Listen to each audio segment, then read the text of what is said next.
Morning. How's everyone today? All right. So today we're covering Tazria, and it's she conceived. And there's a lot of really deep pictures here that hopefully we'll have time to go through a lot of it. Um, we'll go through definitely the basics of it. Uh, this is about when the woman conceives and bears children and her time of purification after childbirth. And I was looking into it and I found so much information. I often was I was often listening to um I was often listening to like men talk about this subject, and it's really interesting to talk about it from a female perspective as well, because I think a woman intuitively, after going through childbirth, understands things that maybe a man doesn't understand about it. So it's very, very interesting. It was very, very interesting to go through these and pray about it. And I found some really interesting stuff that I think it never fails, that when you actually look into a commandment and you look into, can we verify with science? Can we verify with science a reason for this commandment? Every single time that I've really dug into that and tried to just think is there evidence in our physical world for this commandment being the way that it is? And when I did dig into it, I did find that evidence quite quickly. So it was really, really interesting. And a lot of people hyper spiritualize a lot of these commandments, which of course you can do. But I don't think, from what I was looking at and all the things that I was looking at, as far as people's opinions on the time of separation between the woman and being able to go to the temple with a male child versus a female child, there's a lot of like different takes on it, and nobody had really a consensus on it. But what's really interesting about it is just that there's so much hyper spiritualization of it. But when I actually just looked at the science, I found something that verified why it would be that way almost instantly. So we'll get into that in a bit. Um, let's start with some prayer and then we'll get into it. Heavenly Father, thank you for being with us today. Thank you for joining us all together for your Torah portion. Father, please clear our minds and give us clear thoughts, ears to hear the wonderful things of your Torah, eyes to see what you have for us. I just pray, Father, for your peace to be upon us, remove all confusion and doubt. And I pray, Father, for any who are sick right now, I just pray for their healing, Father. I pray for their deliverance of all spirits of infirmity. I pray that their immune system is strengthened in Yeshua's mighty name. Heavenly Father, I rebuke all spirits of depression and anxiety off of these people. I pray, Father, that you will just give them your peace today, that you will give them the peace that surpasses all understanding. I pray that you will pour out your peace on them, and just cleanse them from all leprosy, every infirmity, every act of sin, every residual thing that needs to be purified from our lives. Father, will you please just open our eyes and ears to it, but just also just purify us with your grace and mercy. We just thank you all day, every day. We thank you for your grace and mercy on us as we just strive to walk with you in the things that we don't understand, in the confusion of this world, and all the just the craziness that's gone on this week, Father. I just pray, Father, for anyone who is in any areas that they need to leave right now. I just pray, Father, that you send messengers to them, that they will know that when is the time to leave the area that they're in. I pray for those in Israel, Father. I pray for your people in Israel who are steadfastly seeking you. I pray that they are in safe places. I pray that they are clearly hearing your voice on things. I pray that they are just walking just so close with you that they will not be confused about what's to come. They will not be concerned. I just pray, Father, for your will to unfold on the land. I pray for your will to unfold on all of our lands. I pray for our leaders, Father, that you will lift up godly leaders, lift up leaders who have hearts for you. I just pray protection over the godly leaders that have been risen up. And I just pray, Father, that you just help all of us just to examine ourselves and remove leaven in this time. As we come into Passover, as we're walking towards Passover, I pray that you will just show us any leaven that needs to be removed. Help us to have the willpower and the strength to not be distracted by this world, Father, and distracted by the things of this world. I just pray, Father, for healing of ongoing illnesses, healing of diabetes, healing of thyroid conditions. I just pray, Father, just a healing over these people. In Yeshua's mighty name, amen.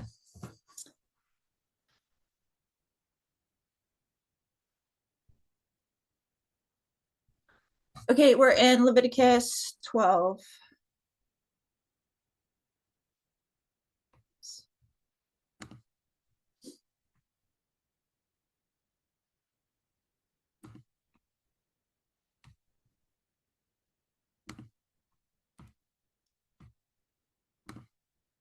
The Lord spoke to Moses, saying, "Speak to the people of Israel, saying, If a woman conceives and bears a male child, then she shall be unclean 7 days. As at the time of her menstruation, she shall be unclean. And on the 8th day, the flesh of his foreskin shall be circumcised. Then she shall continue for 33 days in the blood of her purifying. She shall not touch anything holy nor come into the sanctuary until the days of her purifying are completed. But if she bears a female child, then she shall be unclean 2 weeks, as in her menstruation. And she shall continue in the blood of her purifying for 66 days. And when the days of her purifying are completed, whether for a son or for a daughter, she shall bring to the priest at the entrance of the tent of meeting a lamb a year old for a burnt offering, and a pigeon or a turtle dove for a sin offering. And he shall offer it before the Lord and make atonement for her. Then she shall be clean from the flow of her blood. This is the law for her who bears a child, either male or female. And if she cannot afford a lamb, then she shall take 2 turtle doves or 2 pigeons, one for a burnt offering, and the other for a sin offering. And the priest shall make atonement for her, and she shall be clean. The Lord spoke to Moses and Aaron, saying, Okay, I just want to stop there and kind of go through this step by step. Okay, so when a woman conceives and bears a child, so a male child, after she gives birth, she's unclean for 7 days. So that's the same as the Nida purification time. So same as in her time of menstruation. So when I looked at all the rabbinical documents on this and what they say about it, basically, just like in menstruation, sorry guys, just this is going to be, we're going to talk about uncomfortable things today, okay?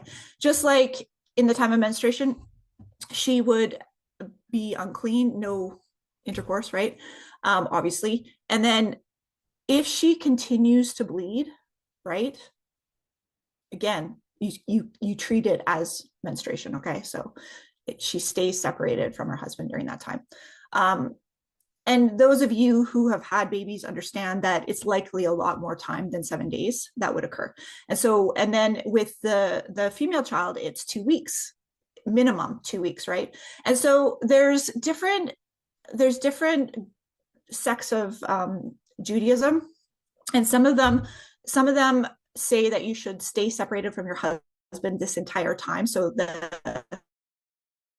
the days for a male child, and then the 80 days for a female child.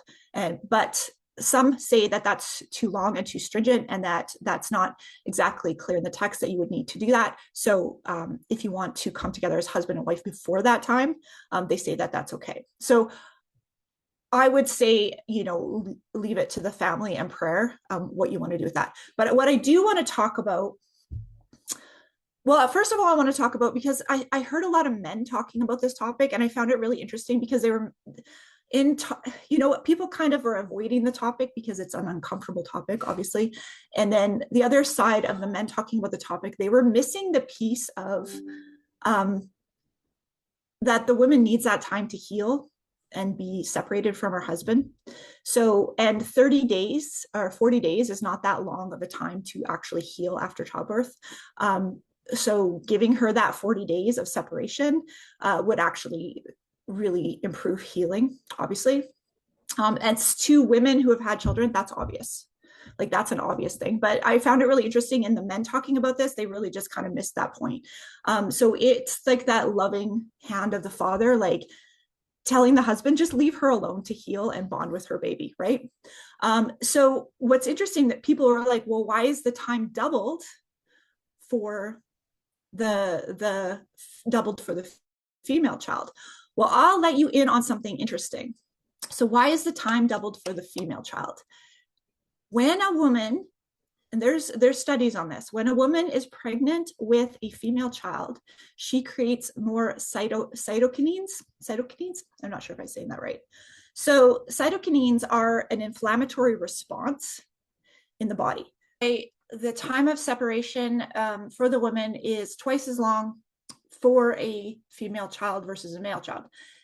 The inflammatory response, which is the cytokine storm that is created with a female fetus, is way more intense. They've measured this scientifically. It is way more intense when a woman is pregnant with a female child versus a male child. So what they had looked at was the inflammatory response. And what an inflammatory response is basically anything you come in contact with. So if you come in contact with a virus or an illness or anything that you come in contact with, your body creates an inflammatory reaction to fight off that thing, right? And when you're pregnant with a female child, the body creates more of that for some reason. I looked and I could not figure out the reason. So the detoxing of that cytokine storm that happens with the fetus, and it really increases at the end of the pregnancy. So at the end of the pregnancy, it increases an incredible amount right before giving birth. And with a female child, it is a lot higher. And so there's a period of time where the body has to detox those cytokines, right? That inflammatory response. So this commandment could very well impart, there's probably some spiritual stuff in there that we don't understand, that's way beyond our understanding, in the way that creation works and the way that the temple works at the time and all that stuff. But from just a really logical perspective, you can look at it like she needs that time to detox. She shouldn't be out around, like, what's temple? Temple is a lot of people, right? A lot of sharing of germs or whatever. And so that would be added stress on her body to go into that environment, right? And so likely what's going on here is, and I find this so interesting because a lot of the world will look at these commands, be like, Abba is so repressive. Yah is so repressive to women. Yah hates women, all this. It's like, no, that's not what he's doing. He's protecting the woman from, and giving her that time to heal and rest, right? It's the same thing with the Nida commands. Like often when you talk about the Nida commands, which is the menstrual commands, and that time of separation from your husband, and even, there's people that, oh, did you build your wife a house that you sent her to during her Nida time, or all this stuff? It's like, most women understand that that's like a good thing, like that we want that time. We want that time of separation, that we need that time of separation, that it's a good thing, right? So I find it interesting how the world will twist it and make it like anti-woman when it actually is pro-woman, to give her that time of separation and rest, right? So these commands are very, very interesting when you look into the inflammatory response and how the body needs time to detox that response from having the pregnancy. I don't know if I'm going to be able to do this today. What is going on? How do I scroll? Okay. So again, the jury is out on whether the woman stays separate from her husband that entire time. As most women understand,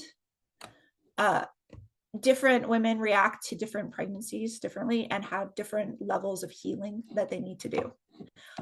So obviously within the family, you want to figure that out for yourselves. What was really heartbreaking is I have seen videos on the internet and TikTok and stuff about women talking about how, they had just given birth and their husband was coming at them for intercourse very, very soon after and not giving them that time to heal. And that's a really important concept to understand, especially as believers, that, the woman does need that time of separation to heal and to respect her healing process, right? she's gone through a pretty big trauma. Like that process is a really big trauma to the body that sometimes changes people's bodies forever, right? And to respect that process and give her that space and time, not only to heal emotionally and physically and hormonally and all of that, but she's also just experienced like having a baby with her. And the rabbis talk about this a lot, which is, there's a really beautiful perspective on this. When the baby is with the mother, she's very close to God in that time. She's very close, and that baby is very close to God, right? And so that time of separation from the mother when the baby comes out is a very spiritual trauma too, right? So it's this beautiful picture of allowing her to kind of navigate that as well. So in some Jewish literature, they talk about that process when the woman, they talk about that process is a mourning process. So that 7 days of separation is a time of mourning. She's mourning that she was so connected to that life inside of her, and now she's mourning that it's no longer inside of her, right? So there's a lot of different beautiful perspectives on it that you can go into and study. I found like infinite, I want to say I found infinite spiritualization of these commands. But what I always go back to is what's just like, what is like the basic understanding, right? She needs time to heal. She needs time to recoup and all that stuff.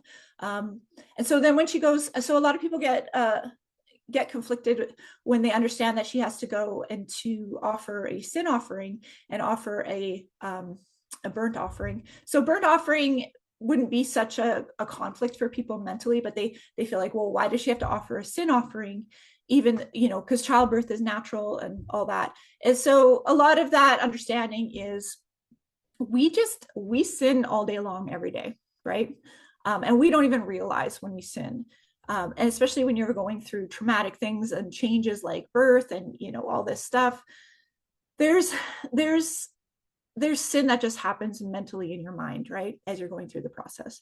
So there's that picture of it. And then just also you're bringing a life into this world, a life that is going to be born into a very sinful world where we cannot on our own strength stay clean and pure and sinless. We can't.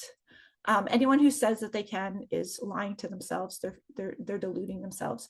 We sin in our thoughts. Like this child has now come into this world, and will be made unclean in the process of life, right? Life is just dirty. Life is messy.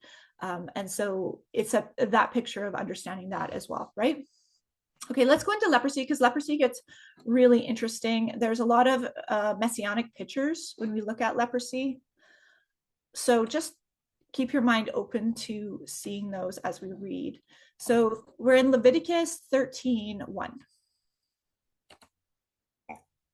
When a person has on the skin of his body a swelling or an eruption or a spot, and it turns into a case of leprous disease on the skin of his body, then he shall be brought to Aaron the priest, or to one of his sons the priests. And the priest shall examine the diseased area on the skin of his body. And if the hair in the diseased area has turned white, and the disease appears to be deeper than the skin of his body, it is a case of leprous disease. When the priest has examined him, he shall pronounce him unclean. But if the spot is white in the skin of his body and appears no deeper than the skin, and the hair in it has not turned white, the priest shall shut up the diseased person for 7 days. And the priest shall examine him on the 7th day.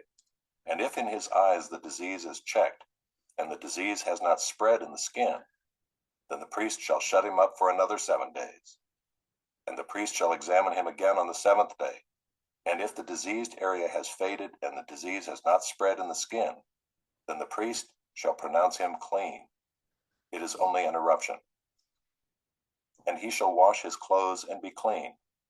But if the eruption spreads in the skin, after he has shown himself to the priest for his cleansing, he shall appear again before the priest. And the priest shall look, and if the eruption has spread in the skin, then the priest shall pronounce him unclean. It is a leprous disease. When a man is afflicted with a leprous disease, he shall be brought to the priest, and the priest shall look. And if there is a white swelling in the skin that has turned the hair white, and there is raw flesh in the swelling, it is a chronic leprous disease in the skin of his body, and the priest shall pronounce him unclean. He shall not shut him up, for he is unclean.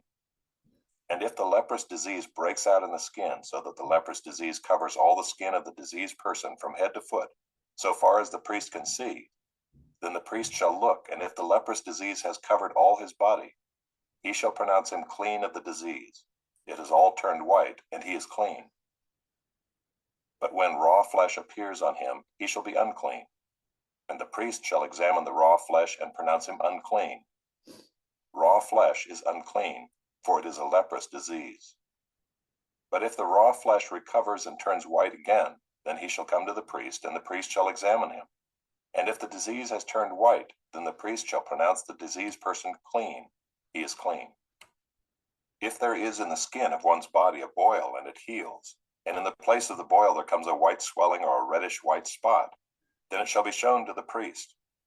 And the priest shall look, and if it appears deeper than the skin and its hair has turned white, then the priest shall pronounce him unclean. It is a case of leprous disease that has broken out in the boil. But if the priest examines it, and there is no white hair in it, and it is not deeper than the skin, but is faded, then the priest shall shut him up 7 days. And if it spreads in the skin, then the priest shall pronounce him unclean. It is a disease.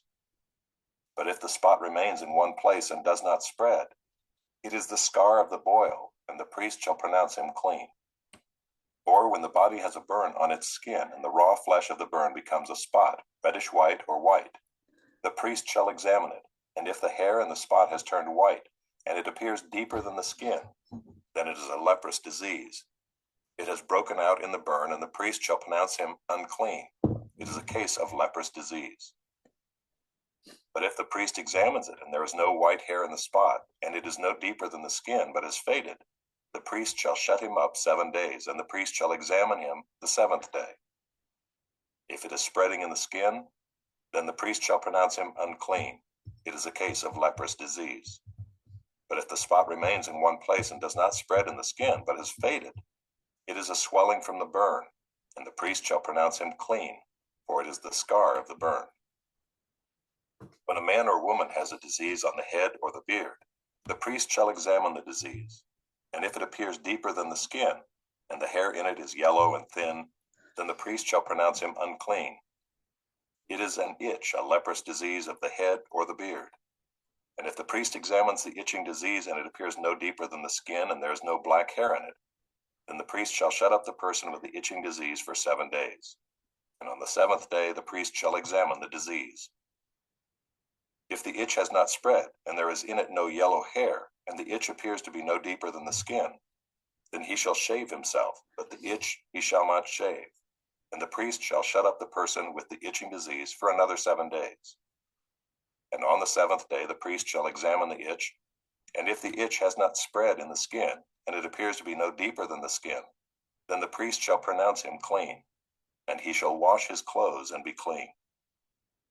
But if the itch spreads in the skin after his cleansing, then the priest shall examine him, and if the itch has spread in the skin, the priest need not seek for the yellow hair, he is unclean. But if in his eyes the itch is unchanged, and black hair has grown in it, the itch is healed, and he is clean, and the priest shall pronounce him clean. When a man or a woman has spots on the skin of the body, white spots, the priest shall look, and if the spots on the skin of the body are of a dull white, it is leukoderma that is broken out in the skin. He is clean. If a man's hair falls out from his head, he is bald. He is clean. And if a man's hair falls out from his forehead, he has baldness of the forehead. He is clean.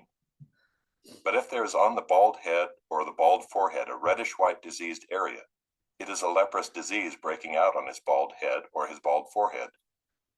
Then the priest shall examine him, and if the diseased swelling is reddish-white on his bald head or on his bald forehead, like the appearance of leprous disease in the skin of the body, he is a leprous man. He is unclean. The priest must pronounce him unclean. His disease is on his head. The leprous person who has the disease shall wear torn clothes and let the hair of his head hang loose, and he shall cover his upper lip and cry out, "Unclean, unclean." He shall remain unclean as long as he has the disease. He is unclean. He shall live alone. His dwelling shall be outside the camp. Okay, I'm just going to stop there. So we have all these examples of different diseases, and they're commonly, it just says leprous, but these could have been measles, these could have been all sorts of infectious diseases. And kind of the basics of it is quite obvious. Just if someone is sick, you need to separate them from the other people so it doesn't spread. And now, is there a spiritual picture to this? Yeah, absolutely. If somebody is sick in the head and they are speaking filth all the time, separate yourself from that person. They are unclean, right? They're unclean in their mind and their heart. So of course there is that spiritual picture of it, right? If you are behaving in a way that is leprous, oh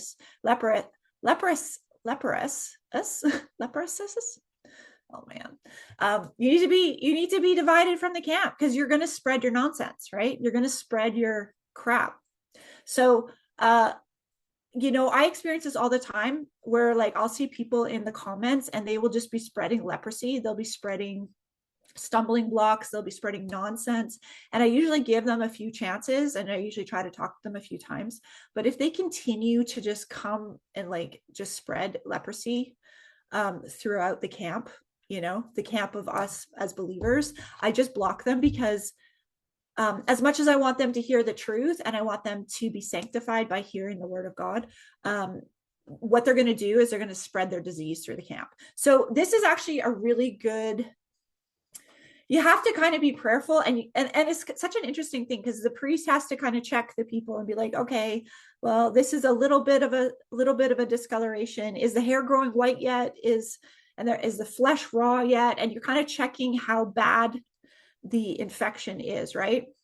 And so as you're checking the infection, you're deciding, okay, is this going to spread to the camp, right? And I want to think of this in a spiritual way too, because there's the literal, which we should all pretty much understand. The literal, it's, remove disease from the camp so everybody doesn't get sick. But looking at the spiritual picture of it, okay, so someone comes into the camp and they're spreading gossip, they're spreading nonsense, they're spreading stumbling blocks, they're spreading antinomianism, they're spreading Nicolaitan thoughts, right? And they're doing that, and you want that person to be healed, you want to address that person, but at the same time, you don't want their disease to spread through the camp. You don't want it to infect other people, right? So you have to kind of decide, at what point do you send them outside camp? Do you block that person? Do you ask that person to leave, right? And that's kind of like, we go to the New Testament when they talk about, like, you approach somebody privately first and say, hey, do you know that you're being destructive? Do you know that you're being a stumbling block constantly? You approach them first, and then if they're just not willing to kind of get along and they just want to be toxic, then you just ask them to leave, right? You just kick them out of the camp. And you're not doing that because you don't love them. You're doing it because you have to protect the other people. You have to protect, especially the young believers and those who are just learning. You have to protect them from the confusion, right? Do you guys remember last year? It was leprosy was breaking out in Florida. Is that still going on? I think it was at this time last year. I noticed that these things kind of crop up during the Torah portions, right? 15 new cases in 2023. So leprosy in 2023, there was 15 new cases of leprosy that were happening in Florida. And I don't know why Florida. I would assume because it's very muggy and damp there, it would be very conducive for that bacteria to grow, right? So when they say leprosy in the scriptures, it's describing all these different things, but it's really like that bacteria growing, that bacteria kind of taking over and spreading, right? And so you would see in like a moist, damp environment that would be more likely to happen, right? And we're going to get into leprosy of the house and leprosy of garments as well, and it all comes back to that bacteria growing. And that's very much a picture spiritually as well. But first, let's go into Exodus, because I want to talk about the connection of leprosy with sin. And we're going to go to Exodus 4:2 to do that, or 4:6.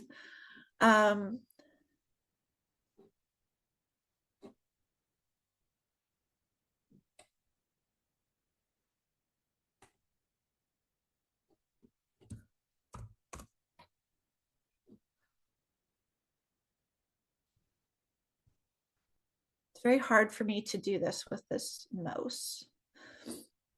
Okay.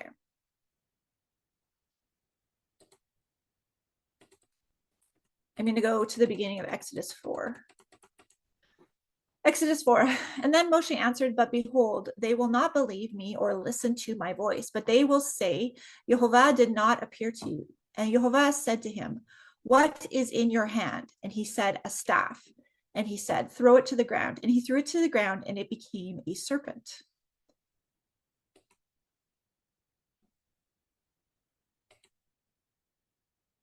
And Moshe ran from it. But Yehovah said to Moshe, put out your hand and catch it by the tail. So he put out his hand and caught it, and it became a staff in his hand. That they may believe that Yehovah, the God of their fathers, the God of Abraham, the God of Isaac, and the God of Jacob has appeared to you. Again, Yehovah said to him, put your hand inside your cloak. And he put his hand inside his cloak, and then when he took it out, behold, his hand was leprous like snow. And Yehovah said, put your hand back into your cloak. And he put his hand back inside his cloak, and he took it out, and behold, it was restored like the rest of his flesh. If they did not believe you, Yehovah said, listen to the first sign, they may believe the latter sign. And if they do not believe even these two signs, or listen to your voice, you shall take some of the water of the Nile and pour it out on dry ground, and the water you shall take from the Nile will become blood on the dry ground. So that picture of Moshe being a priest, right? He's proving that he was that Yehovah showed himself to him. Okay, so you have that example of the leprosy there, where he puts his hand inside the cloak, and when it's in the cloak and he brings it out, leprous, and then puts it back in, healed, right? But then let's go to Miriam gossiping about Moshe. So this picture is, they're not going to believe me, right? They're not going to believe that you sent me, that you talked to me, right? And then we go to Miriam, and what is she doing? She's speaking against Moses. And then she gets leprosy.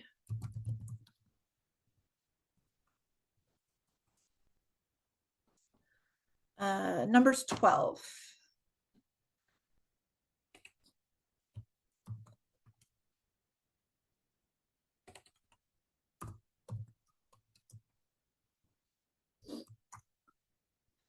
And Miriam and Aaron, excuse me. I just want to go up a bit to see.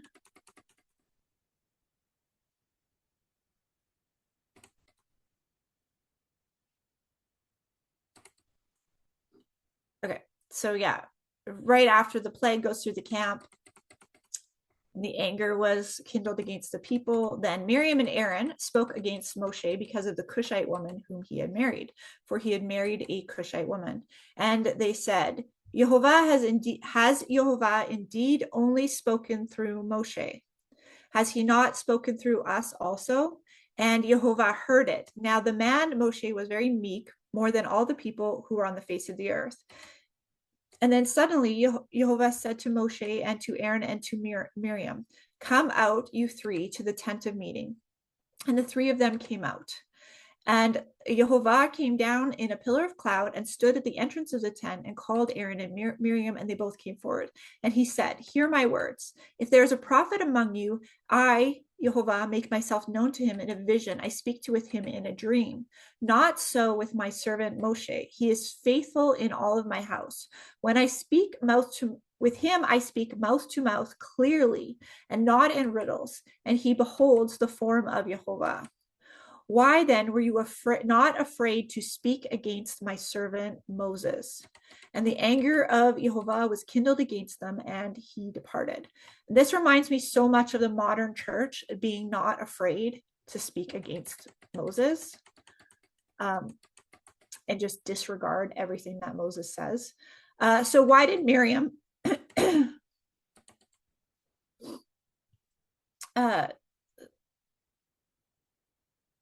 sorry, let's go on.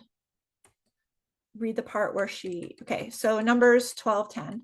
And the cloud was removed from And when the cloud was removed from over the tent, behold, Miriam was leprous like snow. Okay, so that's that picture of covering, right? So Moshe put his hand in the covering, right? Brought it out leprous. Then he put it back in the covering, brought it out healed, right? So now we have the picture of the covering being removed from the tent. Miriam was leprous like snow, and Aaron turned toward Miriam, and behold, she was leprous. And Aaron said to Moshe, "Oh, my Lord, do not punish us because we have done foolishly and we have sinned. Let her not be as one dead whose flesh is half eaten away when he comes out of the mother's womb." And Moshe cried to Jehovah, "Oh God, please heal her, please." But Jehovah said to Moshe, if her father had spit in the if her father had spit in her face, should she not be shamed 7 days? Let her be shut outside the camp, and after that she may be brought in again. So Miriam was shut outside the camp 7 days, and the people did not set out until March, until Miriam was brought in. And people did not set out on the march until Miriam was brought in again. After that, the people set out to Hazeroth and camped in the wilderness of Paran. So Miriam is sent outside to have that time of cleansing.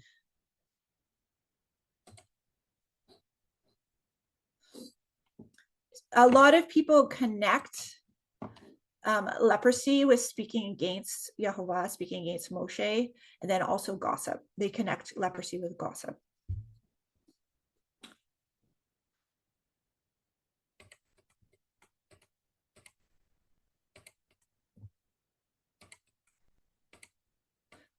Let's go down to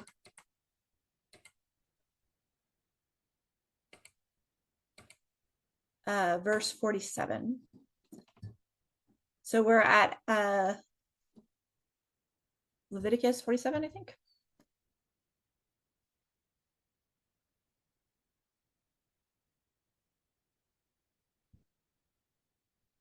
If I can find that.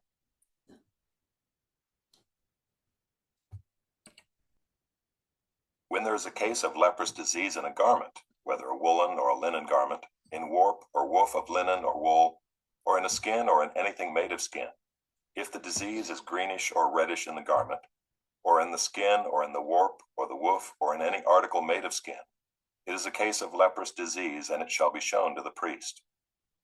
And the priest shall examine the disease and shut up that which has the disease for 7 days.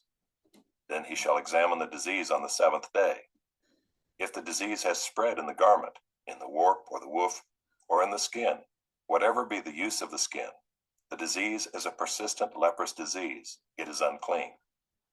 And he shall burn the garment, or the warp or the woof, the wool or the linen, or any article made of skin that is diseased, for it is a persistent leprous disease. It shall be burned in the fire. And if the priest examines, and if the disease has not spread in the garment, in the warp or the woof, or in any article made of skin, then the priest shall command that they wash the thing in which is the disease, and he shall shut it up for another 7 days. And the priest shall examine the diseased thing after it has been washed. And if the appearance of the diseased area has not changed, though the disease has not spread, it is unclean. You shall burn it in the fire, whether the rot is on the back or on the front. But if the priest examines, and if the diseased area has faded after it has been washed, he shall tear it out of the garment or the skin or the warp or the woof. Then if it appears again in the garment, in the warp or the woof, or in any article made of skin, it is spreading. You shall burn with fire whatever has the disease. But the garment or the warp or the woof, or any article made of skin from which the disease departs when you have washed it, shall then be washed a second time and be clean. This is the law for a case of leprous disease in a garment of wool or linen, either in the warp or the woof, or in any article made of skin, to determine whether it is clean or unclean. Okay, so what is warp and woof? When you weave a fabric, you have the 2 directions. So say you have a fabric and you have the threads going this way and the threads going this way. One is the warp and one is the woof, okay? That's how garments, like when it's woven together, okay? So that's what that means. So there's like just the basic understanding of, you have mold and disease in a garment. You don't want to keep that garment around, and you want to just burn it to get rid of the disease so it doesn't spread, right? So that's kind of like just the basic understanding. But when you look at it in kind of more of a spiritual lens, wool is usually akin to your flesh, and linen is usually akin to your spirit.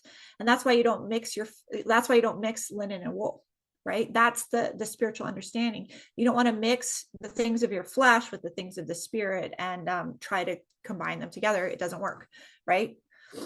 You want to deny your flesh and get rid of your flesh so that you're walking in the spirit, right? So there's that picture of the linen and wool, right? And then also thinking about, linen, wool, and skin, and how, if there's a disease, you don't just want to cut it out, right, and patch it, right? You want to just get rid of it, burn it in the fire, and then have a new skin, like a new wineskin, right?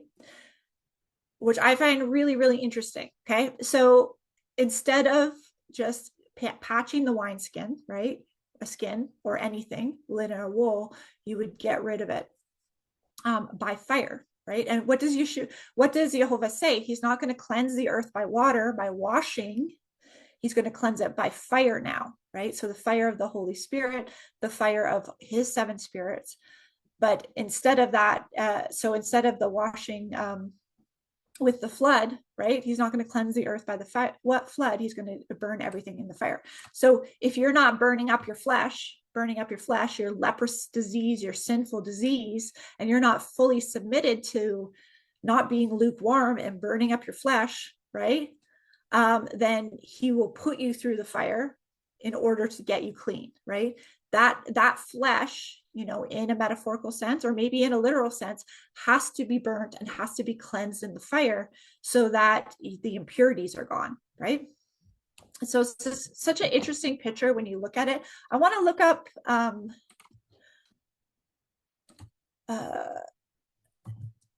him healing the leper.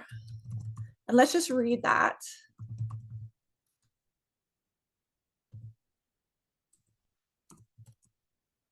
You'll see some of kind of how the shadow pictures go. So he heals 10 men with leprosy. So 10 is the number of a full congregation. So numbers are very symbolic in scripture. So when you see a number, like a clear number like 10, could it be literal that he literally healed 10 men? Sure. But it's also a spiritual picture. So 10 means a full congregation. So when you have 5 brides with oil in their lamps, fire. And then you have 5 brides that didn't put oil in their lamps, no fire, no burning up of the flesh, no burning up of the sin, no burning up of the impurities and getting them out, right? So you have a full congregation. Half of the congregation, half is not ready. Half. It's a picture of half of the believers who are claiming Yeshua as their husband, as their betrothed, right? Half of them don't have any oil in their lamps. They're not prepared. Okay. That's a pretty big number when you think about it. So that's that kind of spiritual picture. Now let's look at Luke 17 and let's talk about Yeshua healing the lepers.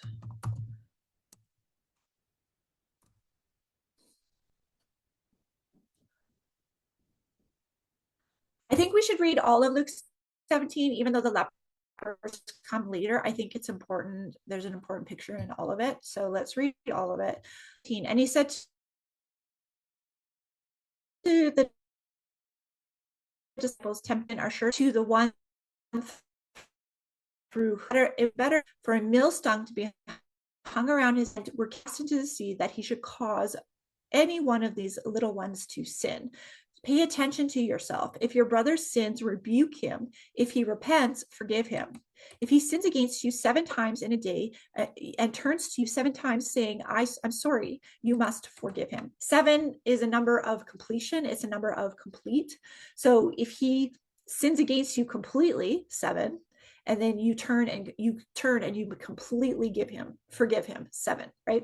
So 7, like that's why you see 7 spirits, 7 seals, 7 feasts of Yehovah. You see 7 spirits of Yehovah. You see 7 churches. 7 is the number that you understand is like he's saying completely heal. So when Miriam had 7 spirits that were cast out of her, it's a picture of she was completely overwhelmed with spirits. She was completely overwhelmed with spirits. Was it specifically 7 specific spirits? Maybe, but the picture of 7 is always complete. Like it's a complete either good or negative, right? And so when we look at the 7 seals that are going to pop off in the end days, there is a picture of that completed process. Okay, so there's the 7 feasts, which show the completed process for the believer, where you are refined to communion, and seals, which are going to be opened, right?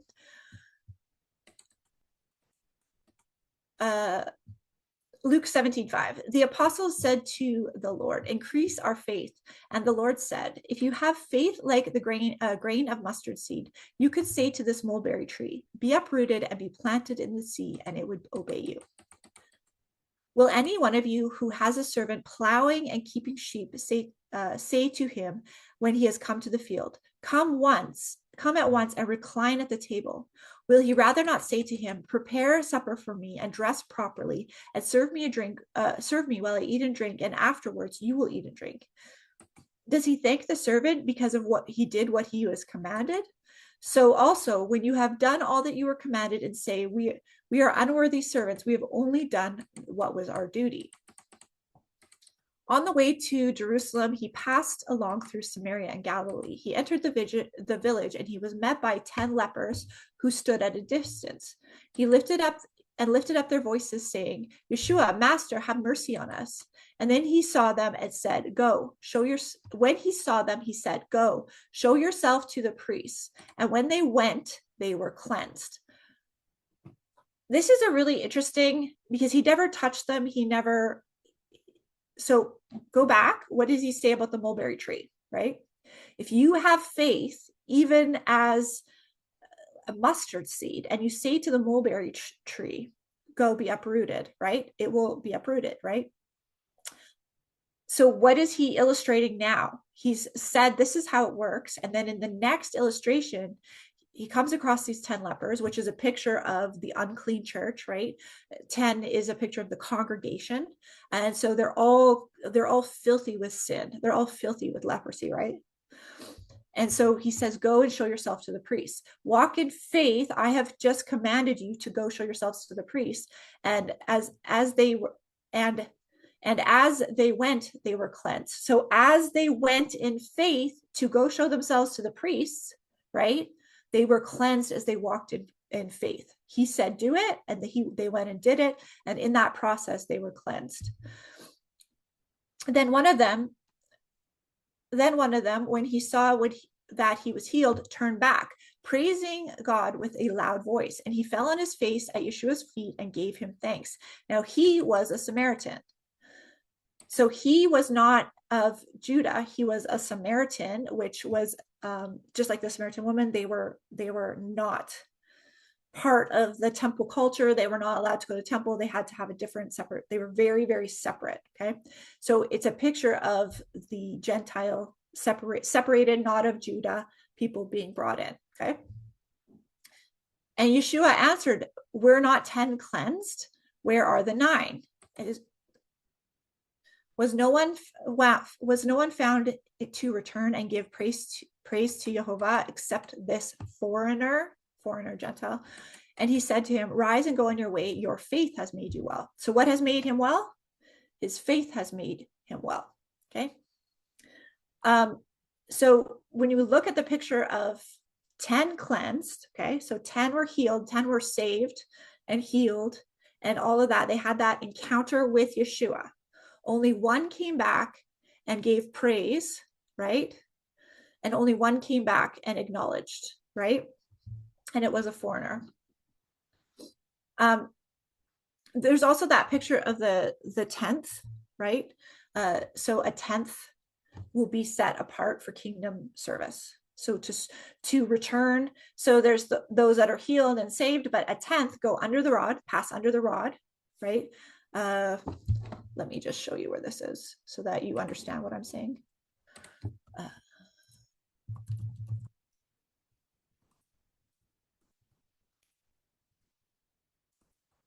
It's for temple service. I just find it interesting because this is also a tenth. Might just get tithes in this.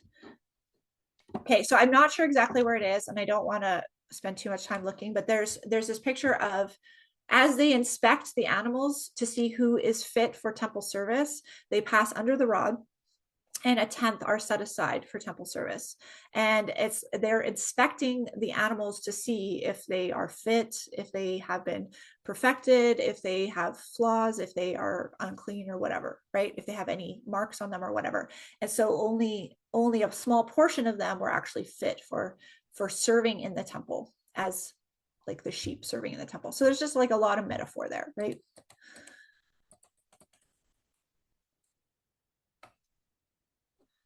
Okay. Being asked by the Pharisees when the kingdom of Jehovah would come, he answered them, the kingdom of Jehovah is not coming in the ways that can be observed, nor will they say, look, here it is, there, for behold, the kingdom of Jehovah is in the midst of you.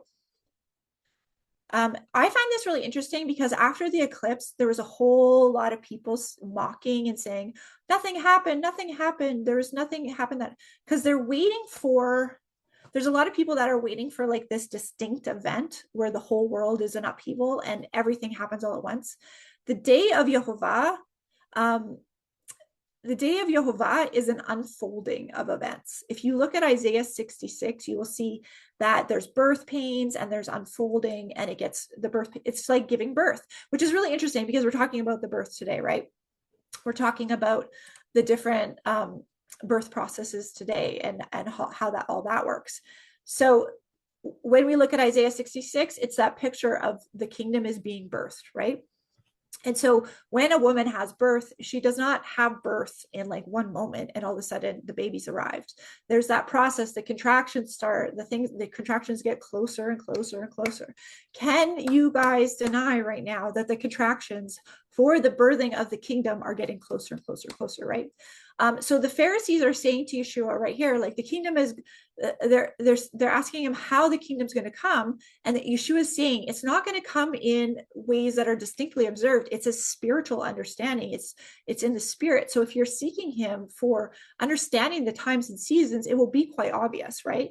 You know, we've got eclipse on the new year, and then we've got war breaking out in Ecuador, with Ecuador and Mexico are in conflict now.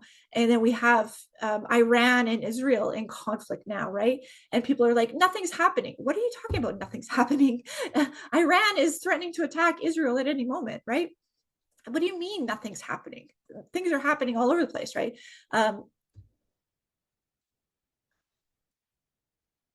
There's there was an increase in earthquakes this week. There was an increase in tornadoes this week. There's several levees that are being cracked. So there's a levee in Utah that's threatening to release. There's a couple other levees that are threatening to release just under the shifting of the earth. So, you know, to sit there and be like, nothing's happening. Like, what are you talking about? Nothing's happening.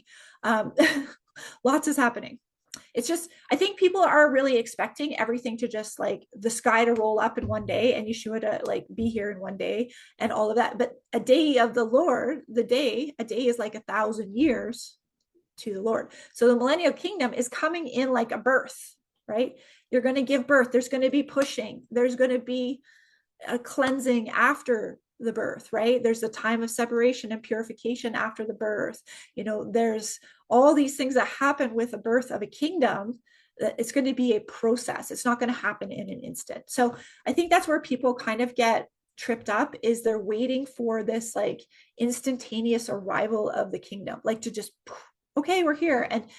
And you know, I think there will be some sort of there will be some sort of bigger events that happen, bigger things that are going to happen, but that's going to be after after the birthing pains get so close. It's going to be one thing after another. So it won't even just be at one instant. It'll be one thing after another, and people just get hit with all these things, right?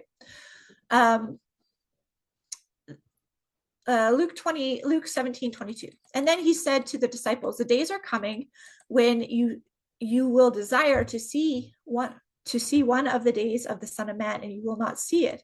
And they will look to you and say, look here, look there. Do not go out and follow them. For as lightning flashes and lights up the sky from one side to another, so will the Son of Man be on his day.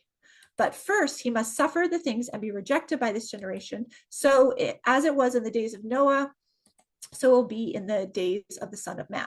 So they were eating and drinking, marrying and giving in marriage until the day of Noah entered the ark, and the flood came and destroyed them all. Okay, so there's going to be all the birth pains, and there's going to be all the warnings, and everyone's going to enter the ark, and then the fires will come. It'll be fires this time instead of flood, right? Likewise, in the days of Lot, they were eating and drinking and buying and selling and planting and building. And on that day, when Lot went out of Sodom, fire and sulfur rained from heaven and destroyed them all. So it will be in the day when the Son of Man is revealed. On that day, let the one who is on the housetop with his goods go into his house and come down and take them away. Likewise, let one who is in the field not turn back. Remember Lot's wife. Whoever seeks to preserve his life will lose it, but whoever loses his life will keep it. And I tell you, in that night there will be two in one bed. One will be taken and the other left. Two will be grinding together. One will be taken and the other left. And they said to him, where, Lord? And he said to them, where the corpse is, there the vultures will gather. Where the corpse is, the dead body is, there the vultures will gather. I want to look at Isaiah 66 so you know what I'm talking about with the. So it makes more sense what I'm talking about with the birth pains. So Isaiah 66 is a description of the day of Yehovah. Thus says Yehovah, heaven is my throne, earth is my footstool. What is the house that you would build for me? Where is the place of my rest? All these things my hand has made, and all these things came to be, declares Yehovah. But this is the one whom I took. This is the one whom I will look. He who is humble and contrite in spirit, and who trembles at my word. He who slaughters an ox is like one who kills a man. He who sacrifices a lamb, like one who breaks a dog's neck. He who presents a grain offering, like one who offers pig's blood. He who makes a memorial offering of frankincense, like those who bless an idol. They have chosen their own ways, and their soul delights in their abominations. I will choose harsh treatment for them. I will bring their fears upon them, because when I called, no one answered. When I spoke, they did not listen. They did what was evil in my eyes and did not choose did evil in my eyes and choose. They did what was evil in my eyes and choose that which I did not delight. Hear the word of Yehovah. You who tremble at his word, your brothers who hate you will cast you out for my name's sake. Have said, let Yehovah be glorified, that you may see your joy. But it is they who we put to shame. Oh, the sound of the uproar from the city, the sound from a temple, the sound of Yehovah, rendering recompense to his enemies. There it is. Before she was in labor, she gave birth. Before her pain came upon her, she delivered a son. Who has heard such a thing? Shall a land be born in one day? Shall a nation be brought forth in one moment? For as soon as Zion is in labor, she brought forth her children. Shall I bring to the point of birth and not bring forth, says Yehovah? Shall I, who caused to bring forth, shut the womb, says Yehovah? So this is a picture of he's going to bring forth till birth. And so everything's going to get more and more and more and more, and then it will birth, okay? That's why, like, a lot of people are like, oh, well, nothing happened on this particular day. Nothing happened with this particular. He's been bringing forth these contractions for a while now because he wants to warn everybody that the kingdom is going to give birth, right? So once she goes into labor, right? Once the kingdom goes into labor, birth comes pretty quickly after, right? Rejoice with Jerusalem, be glad for her, all you who love her, rejoice with her in joy, all you who mourn over her, that you may nurse and be satisfied from her consoling breasts, that you may drink deeply with delight from her glorious abundance. So it goes on to describe how the peace will start to come, and after the kingdom's birth, and the peace will start to come. And then there's almost like this period of purification in Isaiah 66, where it's like nursing and purification, and the waters flowing for healing. And we see that in what's the other place? Zechariah 14 as well, where the waters pour forth, right, from Jerusalem and heal and restore everything. And then at the end of Isaiah 66, it talks about how, let's just read it rather than me try to explain it.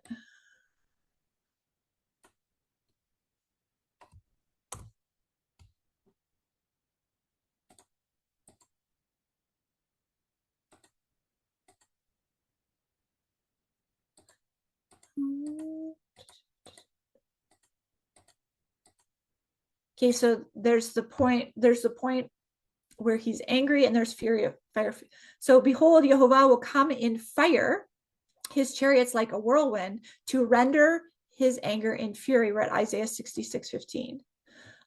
For by fire Yehovah will enter into judgment, and by his sword all flesh, and those slain by the Lord will be many. By Yehovah will be many. To those who sanctify and purify themselves to go into the gardens, following one in the midst, eating pig's flesh, and the abomination and mice shall come to an end together, declares Yehovah. For I know their works and their thoughts, and a time is coming to gather all nations and tongues, that they come and shall see my glory. I will set a sign among them, and from them I will send survivors to the nations, to Tarnish, to pull, to lead, to draw from the bow, to Tabal, to Javan, to the coastlands far away, that they have not heard of my fame and seen my glory, and they shall declare my glory among the nations. And they shall bring you all your brothers and sisters from all the nations as an offering for Yehovah. So he's going to reveal himself. All of that is going to happen. He's going to do the judgment by fire. But then people are going to go out and gather all the people and bring them as offerings. Shall bring all your brothers from the nations as offerings to Yehovah, and on horses and chariots, and in litters, on mules and on dromedaries, to my holy mountain in Jerusalem. Just as Yehovah, says Yehovah, just as the Israelites bring their grain offering in a clean vessel to the house of Yehovah. And some of them I will also take for priests and for Levites. So even those from the nations that have been brought in by the people, he will take them for priests and Levites. So you can see this is a whole process. They're going out, they're gathering the people, they're bringing them into the kingdom after he's revealed who he is, right? For as the new heavens and new earth that I make shall remain before me, says Yehovah, so that your offspring and your name remain. From new moon to new moon, from Sabbath to Sabbath, all flesh shall come and worship me, declares Yehovah. And they shall go out and look on the dead bodies of the men who rebelled against me, for their worm should not die, and their fire shall not be quenched. They shall be an abhorrence to all flesh. So yeah, it's a process. I think there could be big events that happen one day. Yeah, like the moment that Yeshua is coming, right? And every eye sees him. That will be the big moment, right? But there's going to be different events. There's going to be tornadoes and earthquakes and all that stuff leading up, wars leading up to that big event, right? So I would say be careful not to be a mocker and scoffer when people are like, hey, you guys, this eclipse means something. This eclipse is an event that we should pay attention to. Should you be careful of people saying like, this is the rapture day or something? Yeah, of course. But looking at how things are lining up and how the birth pains are lining up is not a bad thing, because you have to get the word out. You have to warn people that Abba is showing us different things, right? And you don't want to be shutting up people and like, if people are like, hey, and talking about stuff and like prophesying about Yeshua, about how he's coming and how he's coming soon. I don't think that we necessarily want to be mocking and scoffing people I think that's dangerous. I think it's really dangerous. It's better to just keep your mouth shut than, because you don't know, right? You don't know what that thing in the middle of the ocean is right now that came up on the radar. You don't know. And to mock and scoff when you don't actually know, I feel like that's a dangerous position, honestly. Should you be careful and not believe everything on the internet? Absolutely. Absolutely. But just, take the information in, be like, okay, that's happening, pray about it. You know, these are more birth pains. We've been looking at birth pains for, I would say, 3 years now, 2019 onward. We've been looking at birth pains. So could they get worse? Yeah, absolutely. Let's go to 2 Kings chapter 4 now. 2 Kings chapter 4. We're verse 42.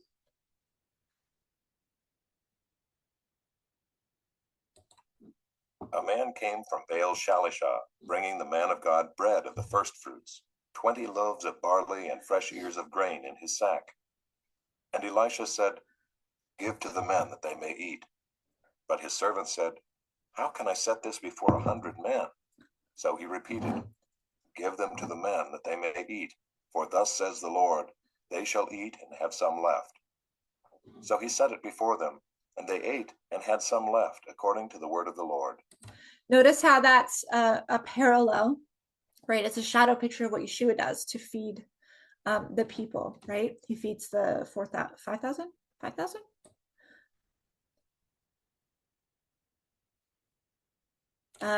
Chapter 5, Ezekiel, or no, sorry, 2 Kings. 2 Kings chapter 5. Naaman, commander of the army of the king of Syria, was a great man with his master and in high favor, because by him the Lord had given victory to Syria.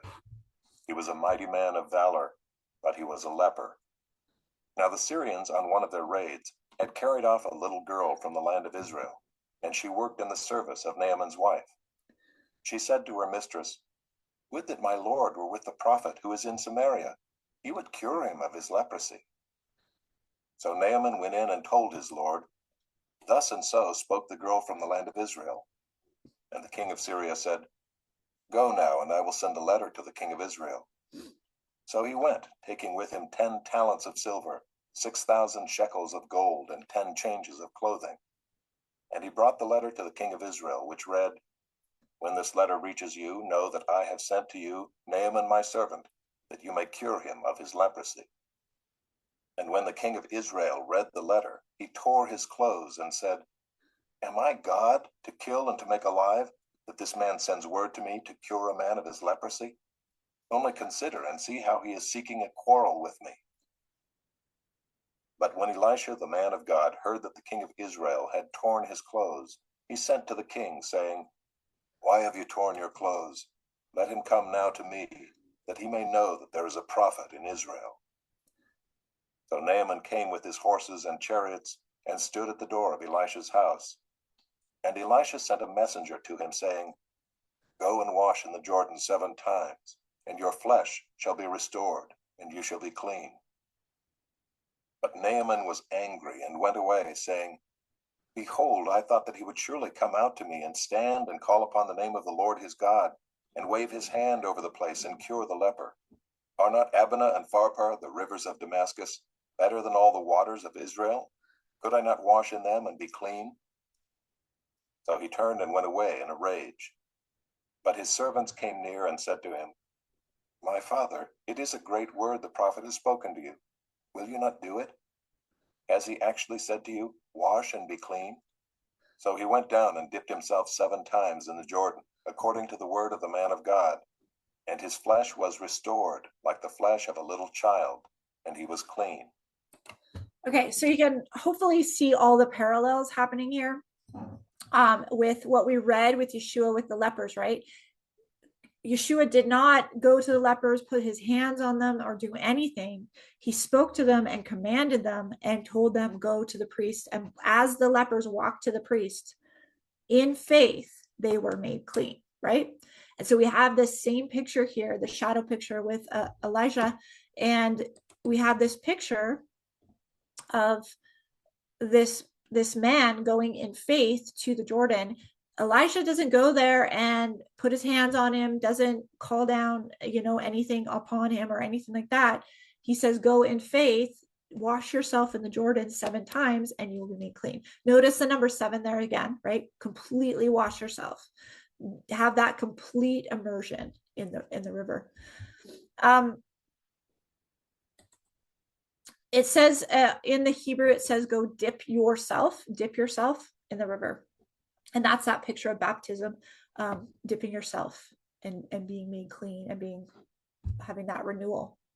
It's the thing of the skin of a little child. What's interesting is at first the king is thinking that the king of Syria wants to go to war with him by sending him this man and to have this event, right? And so the king of Israel and the king of Syria, it's like this conflict where he thinks that he's just trying to test him. So if he fails at this, then they're going to go to war, right? So he's kind of seeing this as a ploy, right? Torn his clothes. So tearing your clothes is kind of like a sign of distress.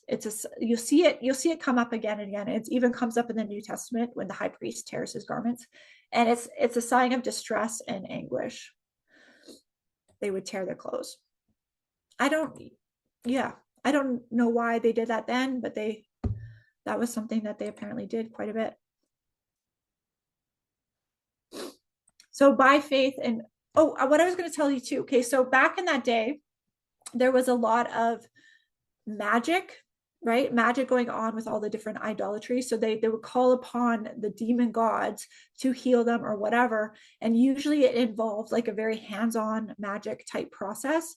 And so there is this element of Naaman coming, and Elisha's not even going to see him, right? He's not even going to like stand face to face with him. He's just sending a message.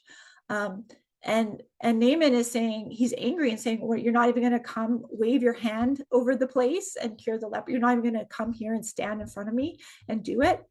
And that's that picture of like, when you're in covenant with the Most High God, the creator of all things, you don't need to have all these tricks and toys and stuff like that and ploys that you're doing. Just that faith alone and understanding the walking in the faith is what heals you. Okay. So you don't necessarily need to do any sort of, you listen to him and you're obedient to him and you hear his voice and then you do what he asks you to do. So you don't necessarily, sometimes it helps because people need that measure of faith, and they need to see before they believe sometimes. But there's a lot of blessing in just having the faith that you're healed and that the healing is happening and not even having to go through any sort of ritualistic motions, right? And so after this is what Nahum realizes. He realizes this isn't just another one of the little g gods. This is the only God. And then he makes that declaration after he washes himself in the river and is healed. He makes that declaration that this isn't just another demonic little g God. It is the one and only, right? Because Elisha didn't even have to go and face Naaman face to face, right?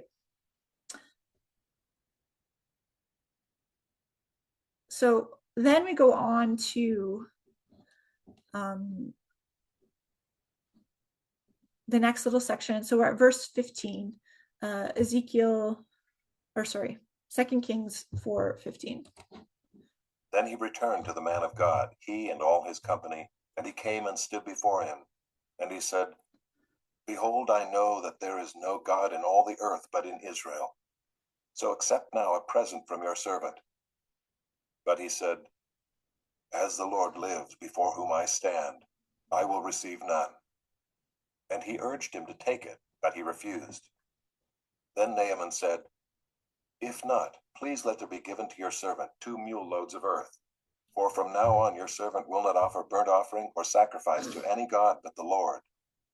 In this matter may the Lord pardon your servant, when my master goes into the house of Rimmon to worship there. leaning on my arm, and I bow myself in the house of Rimmon. When I bow myself in the house of Rimmon, the Lord pardon your servant in this matter. He said to him, Go in peace. But when Naaman had gone from him a short distance. I don't know why they stopped it there. It's very strange. Okay, so Elisha's refusing the gift, right? And saying, no, I'm not going to take the gift of what you want. So this guy Naaman wanted to bless him and give him all these presents. He's like, no, I don't want to accept that. Which is a really good thing to understand, right? There should be if someone is working for Yehovah, there should be no element of greed and trying to have gain from it, right? So this is that moment where Nahum is saying that he recognizes that there is no God in all the earth but in Israel, right? Now, this last little bit might be hard to understand. So he's asking for 2 mule loads of earth. So Naaman's going to take 2 mule loads of earth from Israel back to his land so that he can build an altar. Now, there's this whole group in kind of like the Torah community where they're like, you can't celebrate the feast outside the land. You can't have like a Passover dinner, which is not like a sacrifice. It's a Passover dinner outside the land. Okay, so here's an example of Naaman taking the ground of Israel, taking it outside of Israel and building an altar. And that is being allowed, right? That is being allowed and is being blessed, right? So keep that in mind when people come at you with just really strange legalistic doctrines. So with this too, so he will not offer burnt offering or sacrifice to any other God but Yehovah. So he's taking the ground outside of Israel and he's going to be doing burnt offerings and sacrifices to Yehovah outside the land. Just FYI, just so you know, if people ever come out with you and say you can't have a Passover dinner, this is what they say a lot, is like you can't have a Passover dinner because you're not inside the land and you're not in Jerusalem and da-da. You can have a communion meal outside the land. You absolutely can, okay? Yeshua said, do this in memory of me. He didn't say, follow the letter of the law, right? We're in the dispersion and we turn our hearts towards Israel. We turn our hearts towards Jerusalem. Just like here, Nahum is turning his heart towards Jerusalem. He has to still live outside the land. He has to still go back to the king that he works for, but his heart has been turned towards Israel. And what is he told? He is told, go in peace, right? So the other thing that's happening here, the other element that's happening here, he's asking, in this matter, may Yehovah pardon your servant. When the master goes, so his king master goes into the house of Rimmon, which is the idol worship, to worship there, leaning on my arm. So he is a servant to the king. And when the king goes into the house of Rimmon, he has to hold the king up and help the king bow down. That's his job as the servant, okay? So he's going to grab the king, and so the king doesn't know Yehovah, the king, but he has to perform this duty to the king, right? And so when he's asking, when I go there, will the Lord please pardon your servant in this matter? I am not worshiping in the house of Rimmon. I'm just doing my job to the king because I have to. This is the oath that I've sworn to him, right? Because you swear oaths to the king when you serve them. So it's this picture. He's like, I don't want to bow down in the house of Rimmon, but the Lord needs, please, he's asking the Lord to pardon him in this matter because he's kind of stuck in a hard situation. And then he is told to go in peace, right? If you want to know what go in peace is, it's lekla shalom, lekla shalom, go in peace, okay? That's a nice one to know, lekla shalom, go in peace. Okay, so what's interesting, I just found this interesting. Look up Catholic churches, small doorways. So there's a lot of Catholic churches that have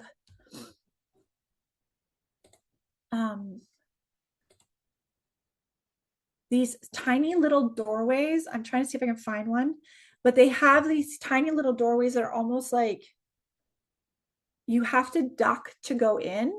And the reason for that is they would have the idols placed around the doorway or above the doorway, so that as you walk into the doorway, you would have to bow down and go under the idol, or bow down in front of the idol to go into the doorway. So it was almost a way of forcing you to bow down to their idols, right? If I can find an example for you.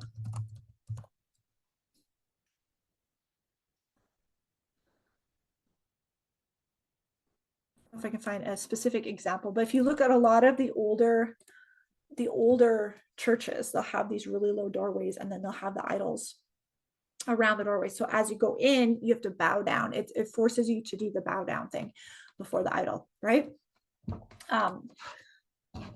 Which obviously is an interesting technique to get people to bow to idols. So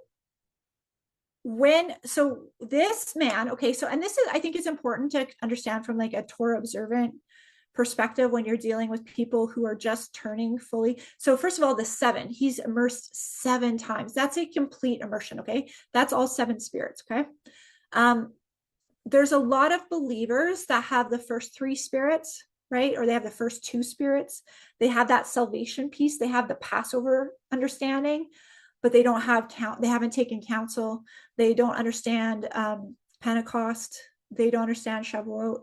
They don't understand trumpets. They don't understand Yom Kippur. They don't understand Sukkot. They definitely don't understand Sukkot. So Sukkot, as the 7th spirit, is the spirit which allows you to tabernacle with Jehovah. And there's this period of transition when people understand that, and they get all 7 spirits. They understand that they have to have all 7 aspects of the spirit working in them. And there's this process where their life is still difficult. Like they might have to work on Sabbath. They might have to, they might have to change jobs in order to be able to keep Sabbath. There's this transition period. And I'm looking at this and I was reading this and I was like, yeah, it is kind of that transition period that's going on with Naaman, right?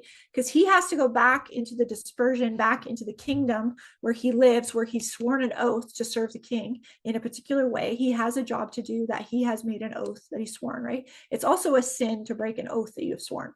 That's why you have to be really careful about what oaths you make, right? So he's got to go back and serve, and he's got to go into the house of Rimmon and let the master lean on his arm and bow down in the house of Rimmon, even though he's not bowing down, he's just helping the king bow down. He's asking for grace. Basically, he's asking for grace and mercy. He's like, I understand that I don't want to do this, but life is lifing right now. Life is lifing. And I see this all the time when people first understand that they need to keep the Sabbath, and they're like, well, I have to work the Sabbath. I haven't figured it out yet. And da, da, da, da, da. There's grace for that transition period. And when you say go in peace, it's an understanding is like, as long as you're turning your heart and you're walking in that direction, he's going to heal you, right? It's the same picture as the leprosy. Okay. You believe in faith, walk in the direction to the best of your ability.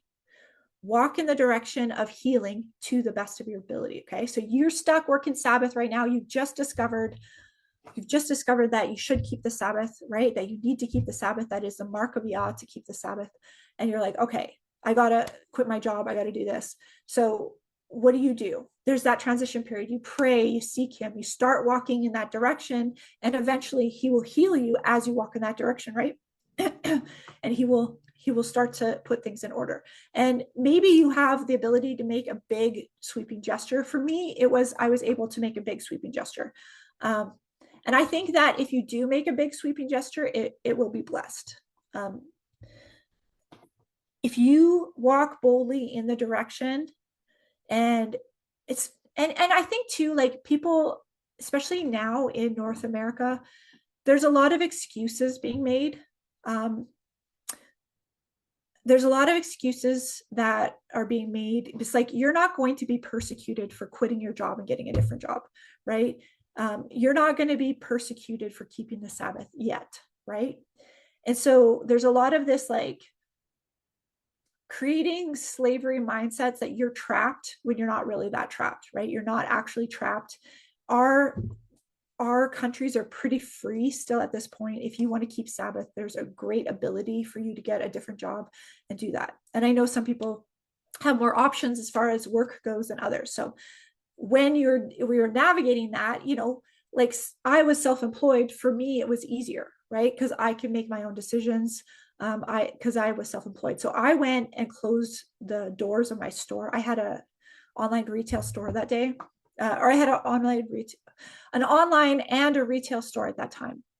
So I actually went down Friday night. I was convicted of the Sabbath. I went down Friday night and I changed the hours, put up a new sign, and I changed the hours and closed for the Sabbath. I put closed for the Sabbath on there.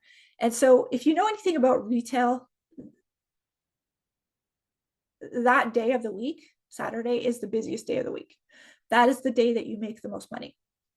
So it was a walk of faith for me. It was a step of faith for me. I did not lose any money that month. I actually had higher sales that month than I had in any previous month around that time.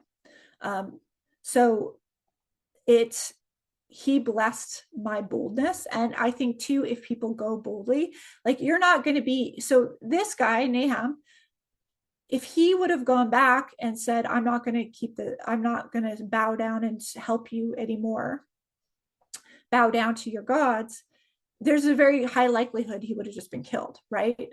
And so he's asking for mercy and grace in that matter while he tries to adjust, right? You're not going to be killed at this point for keeping the Sabbath, right? You're not going to be killed for walking in the direction of keeping the commandments, right? So there is a difference in that as well. So each person should kind of assess, where they're at. And like I said, I'm privileged in that I was working for myself, and I understand that. And not all people, like a lot of people, don't necessarily have that situation. But I do believe that if Jehovah is speaking to you boldly and to step forward boldly, that he will bless it. 100%. I believe that, because that's what this whole thing was about, right? Like walk in faith and he will heal it, right? But just take that first step in faith. Maybe that first step is sending out resumes to different jobs. Maybe that first step is to start your own little side business or whatever. Pray and ask him what your first step in faith is going to be. One thing that I've noticed when people are overcoming stuff is taking a bold first step. So if you take a bold first step, that brings about the momentum for the situation to be healed often. So consider taking a bold first step in the direction that you are hearing him tell you to walk in, right? Just like Yeshua was saying to the lepers, go walk to the priest and get checked. What is Yeshua saying to you about the areas that you need to overcome in your life, the areas where you need healing in your life? He's likely pointing you in a direction, and you need to boldly step into that direction in faith, right? Even though you don't see with your own eyes how these things are going to come about, you just boldly walk in faith, right? Let's go to Luke. So it has here Luke 22 for the Torah portion. Luke 2:22. Luke 2:22.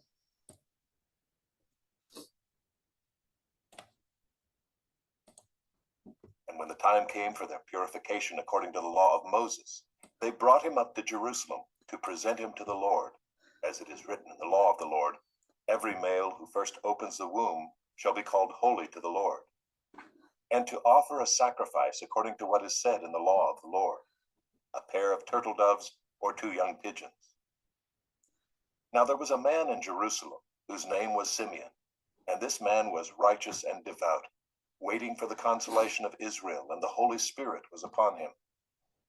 And it had been revealed to him by the Holy Spirit that he would not see death before he had seen the Lord's Christ. And he came in the Spirit into the temple, and when the parents brought in the child Jesus to do for him according to the custom of the law, he took him up in his arms and blessed God and said, Lord, now you are letting your your servant depart in peace according to your word. For my eyes have seen your salvation that you have prepared in the presence of all peoples, a light for revelation to the Gentiles and for glory to your people Israel. And his father and his mother marveled at what was said about him. So there's another example of somebody walking in faith. He was told by the Spirit that he would not depart of this world until he saw the salvation of Yehovah, Yeshua, and he waited patiently, expectantly. And then when he heard the word, he went to the temple to witness Yeshua, right? So notice here, just a couple notes, a pair of turtle doves or 2 young pigeons. So this is a sign that points to Mary and Joseph were very poor because they didn't bring, that's the offering that they brought. And if we remember back into Leviticus, that's the offering for those who can't afford, I think it's a lamb, right? Let's go back.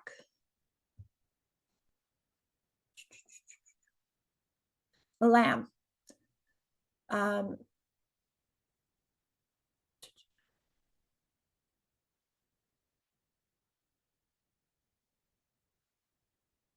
If she cannot afford a lamb, then she shall then take 2 turtle doves and 2 pigeons, one for the burnt offering, one for the sin offering, and the priest shall make atonement for her, and she shall be clean. So there is your signal and sign that Mary was not fancy. She was poor. That's like the sign, pigeons. It's a sign that they're poor, right?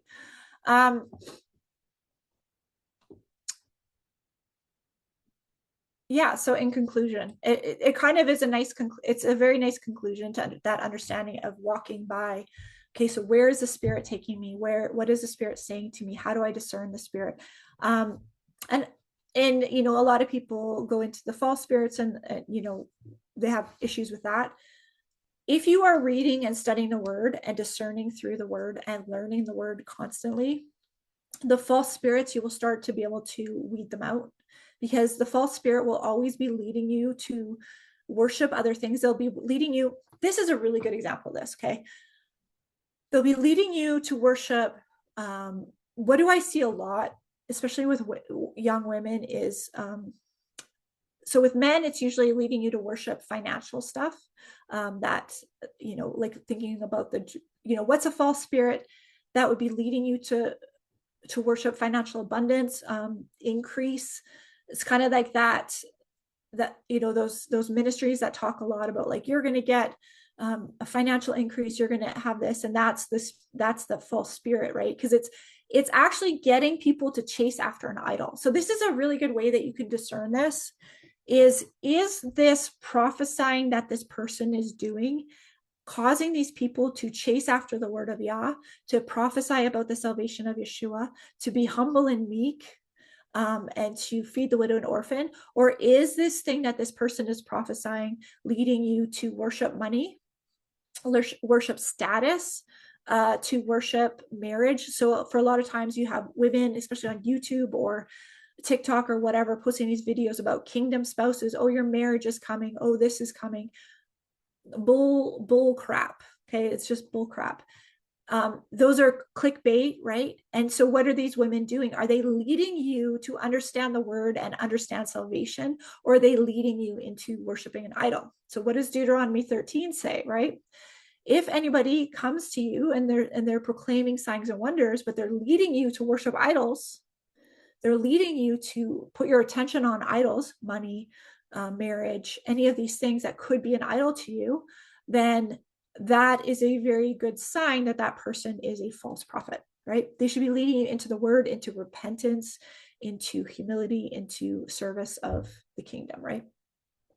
And so for men, it's often status and finances usually is the thing that men are drawn into idolatry, modern day idolatry into. And then for women, it's often marriage, love, romance, stuff like that. So that's why you can see a lot of that in the modern church, where they're leading them into idolatry. They're leading them into the worship of money. Some people are blessed with money, but it's usually the people that are happily giving it away. The more, and people in the kingdom that I've noticed, like who are true believers that are just really seeking Yah, and they are constantly giving money away and they're constantly blessing others, they tend to just keep being given more money. They tend to just keep having increase because they're not holding on to it. It's not an idol for them, right? He's not going to increase you in an area that's an idol for you. If something is an idol for you, he's not going to give you that, hand that idol over to you if you're completely seeking him, like you actually are trying to get rid of idols, right? All right, so let's call that a day. And I'm just going to shut off the recording. And then if you have any questions or anything you want to talk about, let me know.